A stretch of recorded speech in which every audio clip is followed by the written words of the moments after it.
Hi, this is Irish Eyes True Crime.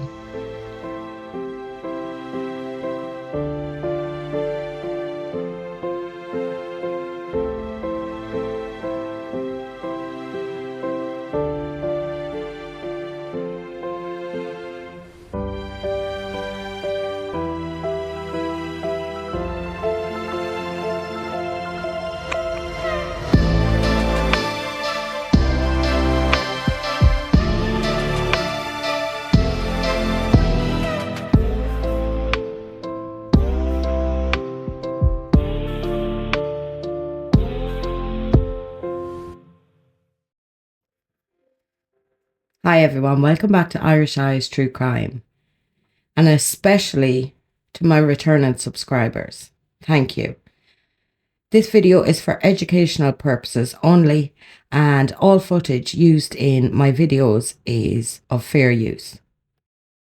Today I will be going back to the river and talking about things around the river area. But first I want to talk about a few things just before I start the video. Things have got very toxic around certain media sites. I'm not going to mention names, but things have become very toxic, and it even has changed my mind about certain people and stuff like that. And I just want to kind of get away from all that. I come from a place where you show kindness to other people and you look after your neighbours, things like that. And you do things for each other like friends and stuff like that you don't look for returns. But if they see you in need down the line, they look after you. It's that kind of way. That's like why I like the motto, sharing is caring, and to be kind to other people. And that's just the way I am, and those around me, that what they're like. I don't like the negative toxicity. It's just not my cup of tea. I think we're in a big battle at the moment in this world with good versus evil. And I think people have different opinions or definitions of good versus evil. Now, I'm not saying I'm a saint or have ever been a saint, but I am trying to be good with my life now. And without even bringing religion or any religions into it, I believe in my heart that if you can go through life just being a good person yourself, that means everything. Like, I know myself, not trying to be morbid, but when I'm on my deathbed, I know I've done everything to try be a good person. If you know what I mean. Like, I'm even wondering and thinking twice about this true crime thing, because I'm wondering, is that where the negativity is coming from and what's creating a lot of it? So it's making me think, should I continue with this? Because I don't want to end up so negative. But I will continue for as long as I can and see how it goes. But if I feel like it's just getting worse, I don't know if I'd be able to continue at that, because I just couldn't be around so much toxicity. It just wouldn't be me, but I will try. I'm going to try, continue and see how I go. But also I'm thinking about creating another channel, say a link off this channel, that I could talk about other things. Just something where I'm able to chat, and maybe I could do dupes of things while I'm doing it, because I love creating stuff. Not that I'm able to do it that often, but when I have energy or that, I like to try make things. Say if I like something, but it costs too much money, to make. I like trying to create my own version of it or a dupe of it and try to save myself money with things like that. So, and maybe while doing that, having chats about what's going on in the world at the minute or different subjects, that might take my mind or balance the true crime thing to see will that help me balance the negative side of it. Both my husband and myself love to create things. It's like a little hobby for ourselves. We've often went to craft fairs and stuff like that, just as a little hobby. So it might be something that some people might be interested in, but I also can have the chats as well, be able to talk about things. And hopefully that balance things out for me and just see how it works. It mightn't work at all, but I'd like to try. Or it might be just chatting, talking about things, different subjects. It might be creating it all because obviously, I don't be well, so I'm not always going to be able to do stuff like that. But I would just like the chance to do something else as well. I would love, like, I'm going to, by the end of this video, I'm going to create another channel, and I'm hoping that you'll give me a chance and subscribe to that channel as well. Don't know when I'll have it up and going, but I'm really hoping that you give me a chance to do that as well, because I'd like to do both things and see how it goes. Now back to the toxicity thing. There's a lot of channels I'm not even going to watch anymore. I'm just not interested. There is a couple of channels I really like, and of course I'm going to stay following them. But I'm not going to be inclined. There's one I will comment in the chats because they don't do lives. And I really like that person, and I'm going to comment in the chats. I don't think that person would even mind me commenting in the chats. But there's another person.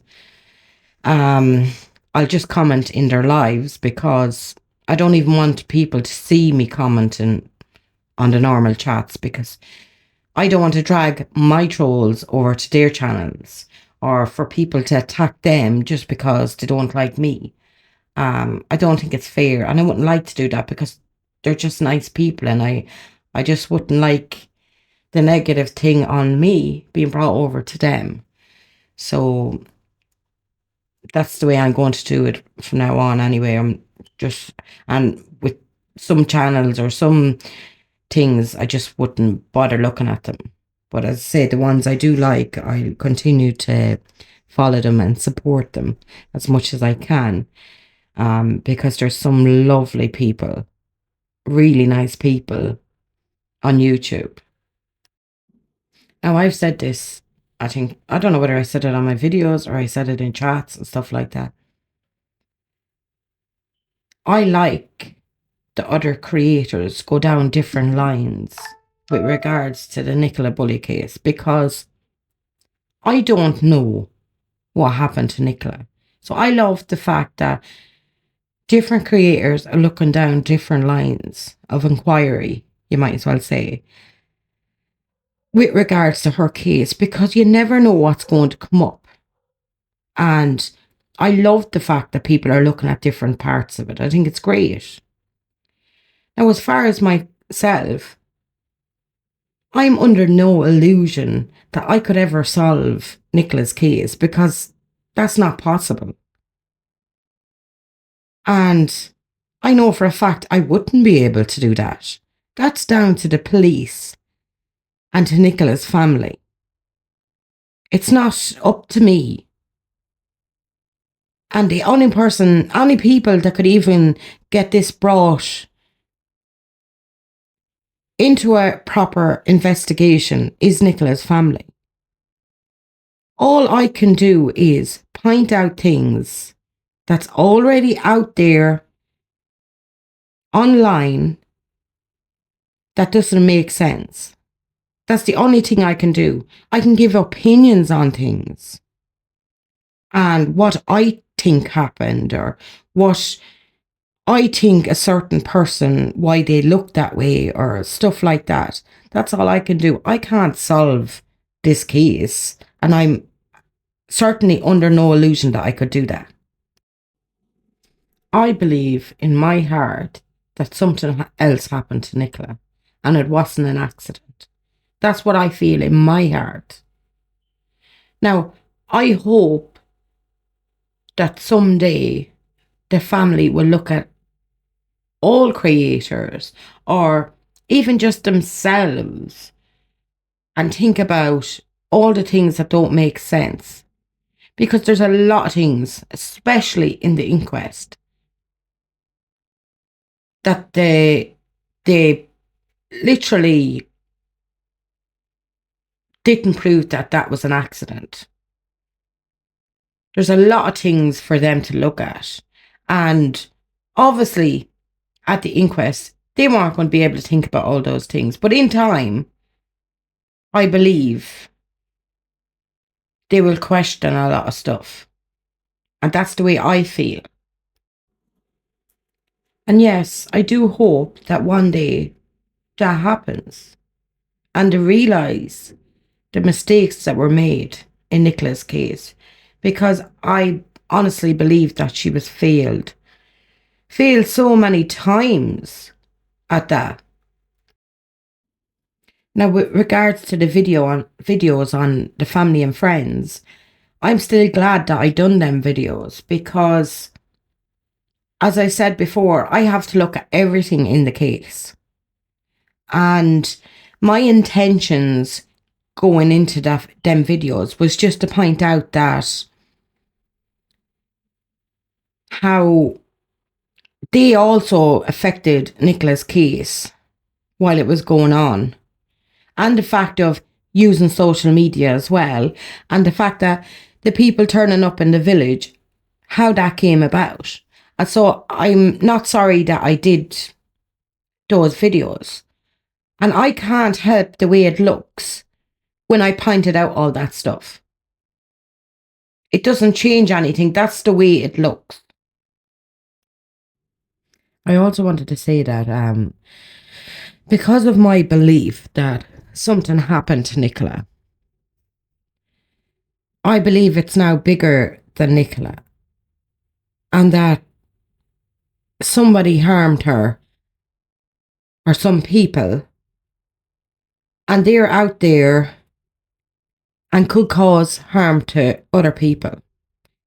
So I think it's bigger than her now, and I honestly hope that someday they catch this person or these people before they harm anybody else. So moving on now to the video, I want to go back to the river and talk about things around the river as well. I'm still on the mindset, I cannot see at all that Nicola went into that river. I don't even think she fell in and was taken out of the river. I don't think she was in the river at all until she was placed in that river at a later date. So I'm going to go into details why that's my belief. I know other people have different opinions. That's fine. I'm just saying what I believe. And there's no problem when other people don't believe that either. But I'll just go on what I believe and the reasons why I believe it. For me, even if Nicola had rolled down that bank, or she was on the edge of that bank and fell in, she would have fell on those rocks. And even if she did land on them rocks, there wasn't waves coming in and out to kind of sweep her back out into the middle of the river. So she would have ended up staying there. So that rules out accident. Because she would have landed on those rocks if she fell in. No matter which way she fell in, rolling down that bank or standing against the edge of the bank. So I'm going to show you a photo just to show you how wide that river is, because it is a wide part of the river. Probably explained by the weir, you know, making that part of the river higher. So in this picture, you can see, say, the people that's standing on the bank. Like, look at the person in black and how small they are compared to the width of that river. And just look like it would be very hard for a person of that size to get out into the middle of that river. Like, it really shows you here in this picture how wide that river is. And those rocks shelve off into the middle of that river. And that's the part that's the deepest part of the river. Towards the edge of the river is more shallow. Even looking at Thackeray's videos, PC Thackeray, he was able to walk out a bit before he started dropping off. And where he drops down then, gradually dropping down to the middle of the river before he's able to even float. There's a reason for Peter Falden. Right from the start, knew there was something going on, because in his professional opinion, there is no way that Nicola could have had an accident there. He could buy that Nicola went further down and went into the river, but there's no way he could buy that Nicola had an accident there in the river, because he knew that she would have ended up on those rocks.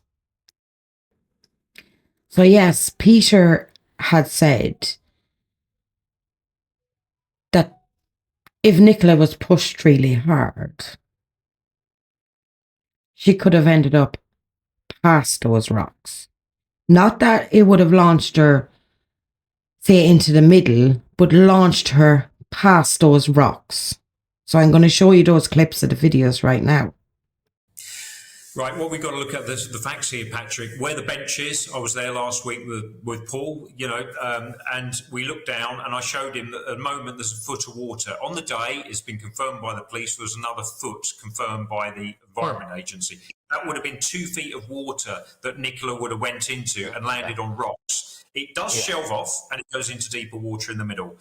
She would have to be pushed from behind and launched into the river to actually miss the rocks. If she slipped down, she would land on the rocks.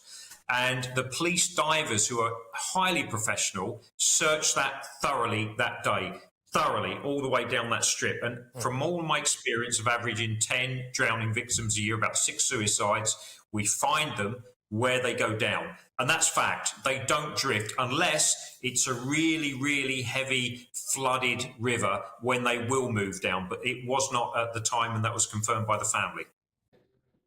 So when Peter's talking about if someone had pushed her really hard and launched her, he's talking about like past the rocks, not right out into the middle of the river. Because I couldn't even see that happening, that someone would be able to push her that hard to get her into the middle. What he's talking about here is past the rocks, where if she had a fell in there and an accident, she would have been on them rocks. As I say, there was no waves coming in that would have, dragged her back out into the middle of the river. Plus, Peter saying here, with all his experience with drownings, they don't move very far unless it was such a powerful river. Bodies wouldn't move that far. And that's true all his years of experience. And he said it's fact.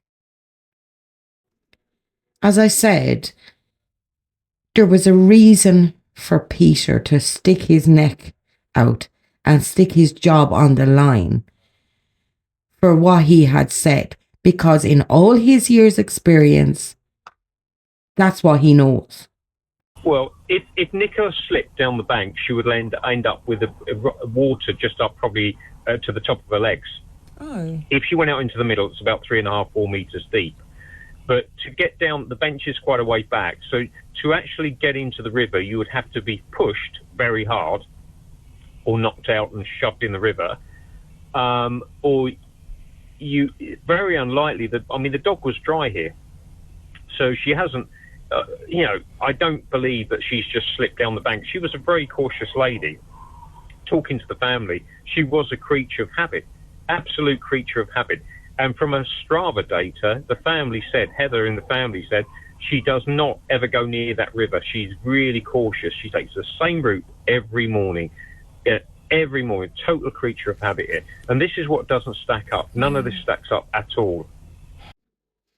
Okay, so now look at if Nicola had have got out into the middle of the river or into the flow of the river, which we know the flow, it wasn't flowing that fast. But let alone if the river in the middle was as deep as they say it is, it's very, very slow down at the bottom of that river. So according to experts, Nicola's body would have went down. It wouldn't have stayed up long. Even at the inquest, when they got an expert in to explain that part of it, the expert even said her body would have went down. So if Nicola drowned in the river in front of that bench area, her body would have been there in that area. It wouldn't have moved very far. Any experts, like they couldn't get any experts to say otherwise. Like if her body went down to the bottom of that river where it's deep,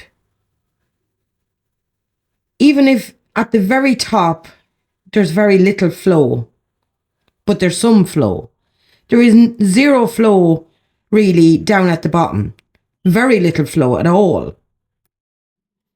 Yes, over time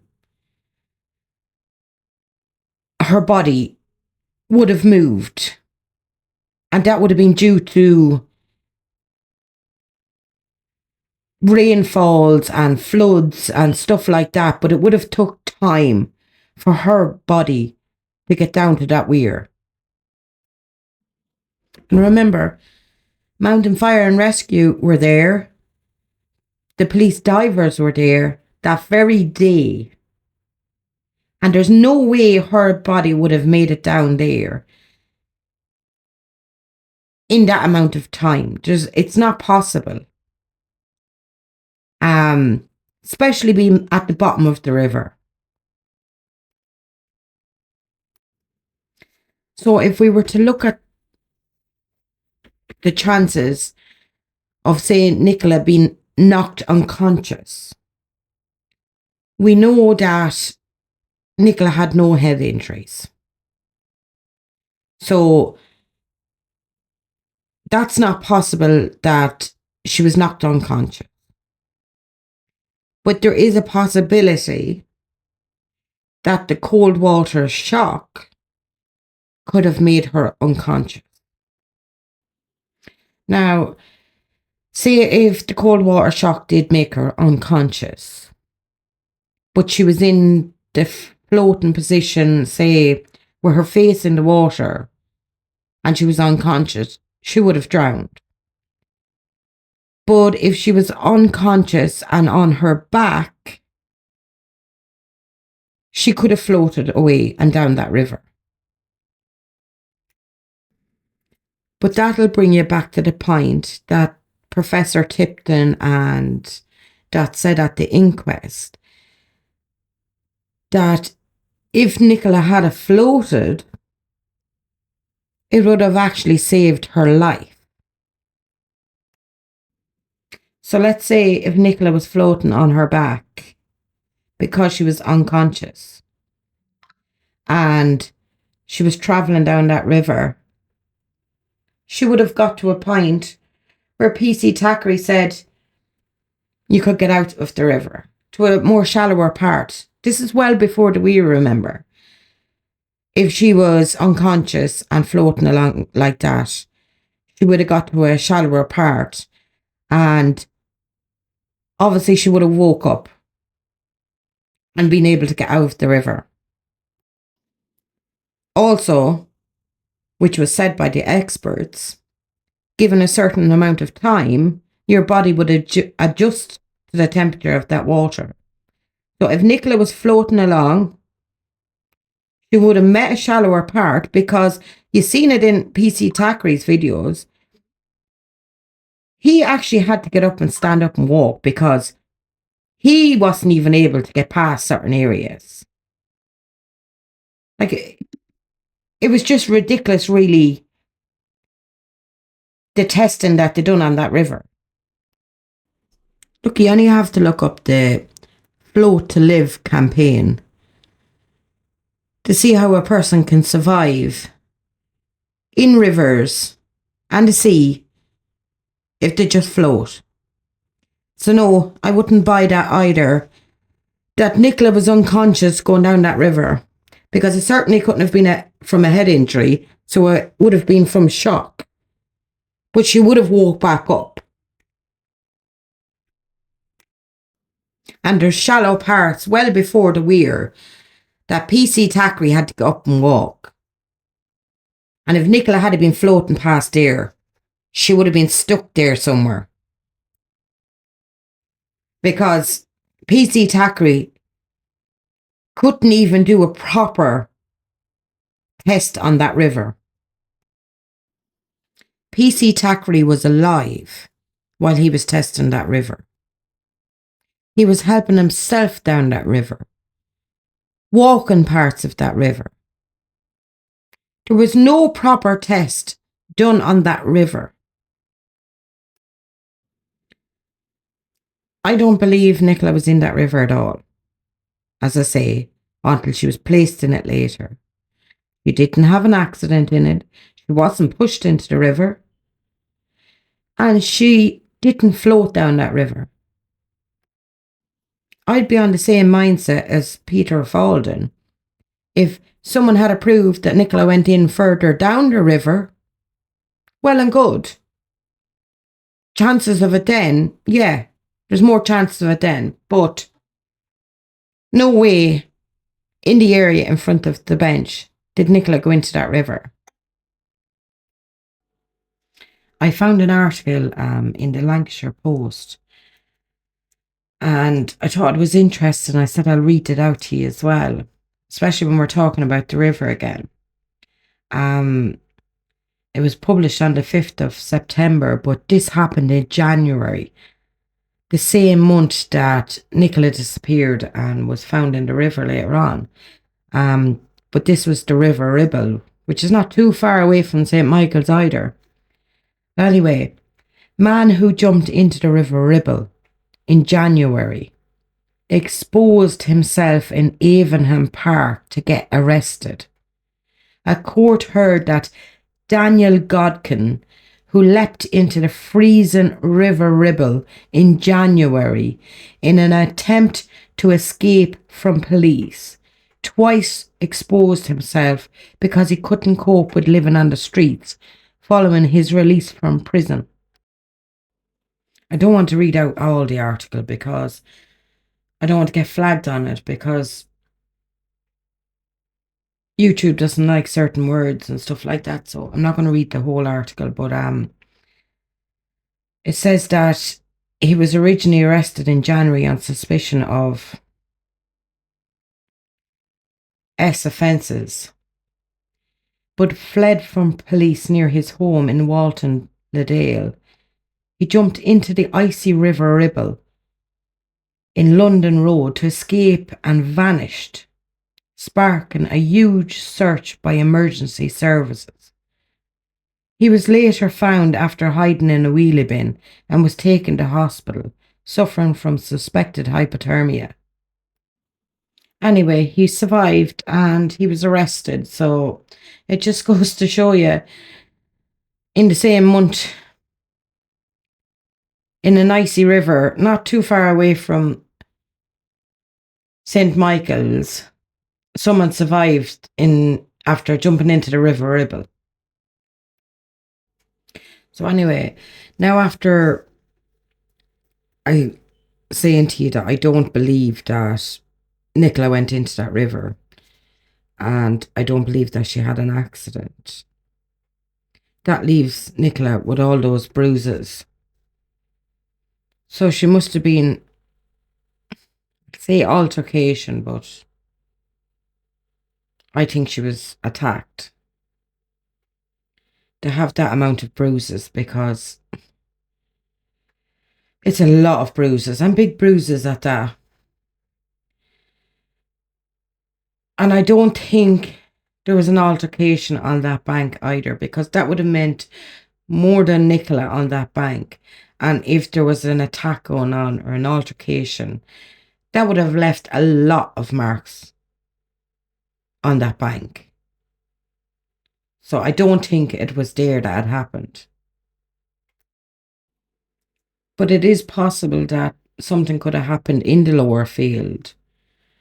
As I say, I don't know. I'm just guessing here that it's possible it could have happened in the lower field, but I don't believe it happened on the bank.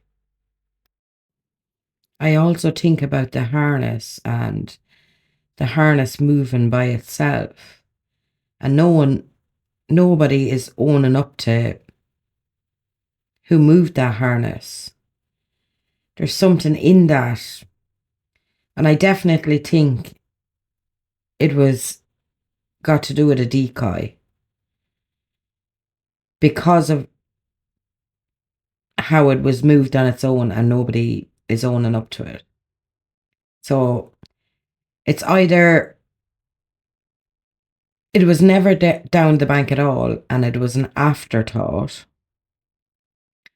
or it was there and someone moved it because they tried to make it look a different way because something wasn't going to work out. And I think it's possible she was held on to for longer and not placed back in the river for a while, because perhaps it was something to do with the bruises to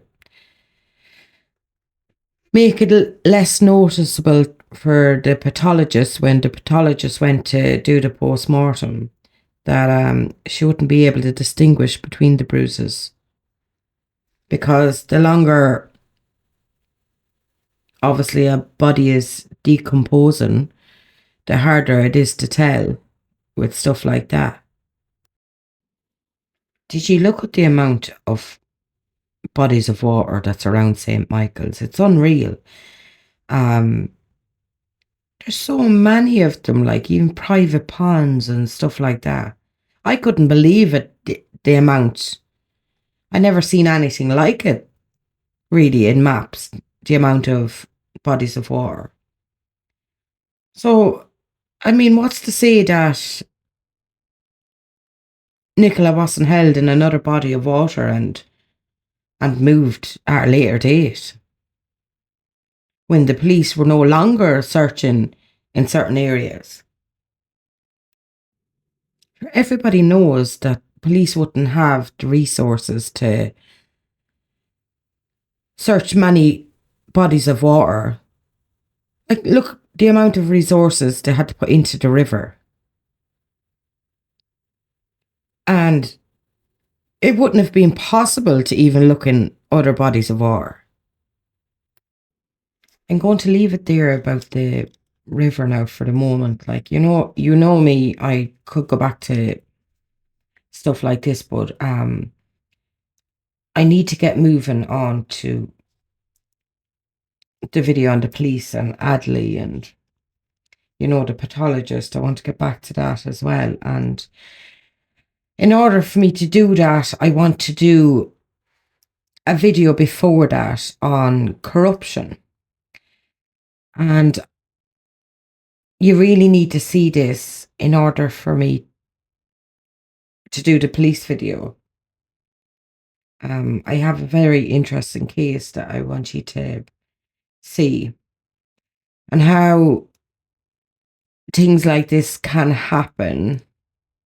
Not saying that it's happening in this case, but there's a lot of things that went on with the police that is not right. And we should talk about it, because there's a lot of things that are hidden. And there's a lot of things about whistleblowers and stuff like that. And it should be spoken about, but why should they be able to hide what they want to hide? Now, while you're waiting for this next video, for next Tuesday's video, I want you to either, if you haven't seen it, please watch it. And if you have seen it, maybe do a refresher on it, just while you're waiting on the next video to come out. And it's my video on police. Can we trust them? It's all about Lancashire police. And as I say, if you haven't seen it, please watch it. And if you have, maybe do a refresher, just so as I don't have to kind of put out that video again. And just something to ease into, to get you ready for these next videos. And I'll leave the link in the description box. So hopefully you will. Like, it's an hour and 10 minutes actually. But as I say, even watch it in 2 halves or something like that. So, and it's, as I say, I was leaving it to say it about that until I knew I was going to be working on these videos. I will get back to other stuff after these, but I really want to talk about them now. And no, it's not a pile of conspiracy stuff or anything like that. It's all fact-based. So don't worry about that. So I said at the beginning of the video that by the end of this video, I'd have thought of the name of the new channel. I'll have the channel up by the time this goes out. It's called What's the Crack with Mal. It's basically like a friendly chat with Mal. Could you please, I'll leave the link for it. Could you please subscribe to it? Just to give me a chance to get started with it. Even if you're not interested in it, maybe give it a chance. And if you're not happy about it down the line, maybe unsubscribe, or maybe just give it a subscribe anyway. Just to allow me do both channels. I'd be grateful for it. I'd like to say a big thank you to the people that bought me a coffee on my last video. It was so sweet of the whole lot of you. I was absolutely delighted with it. So thanks so much for that. I don't know what way it goes. Like, I'm not going to call out anyone's name, not unless anybody wanted me to call out their names to say thank you to them. But for now, I'll just say thank you to all of you who done it. And if you do want to say it in chat that it's okay to say your name, I will. But I wouldn't do that without your say-so. So I know this will be going out on Tuesday night, so I'll say good night to you, because I know it's going to be nighttime when it goes out. So good night, and be safe, be happy. And also, be kind. And sharing is caring. Look after each other. Kindness is everything. Love, Irish Eyes.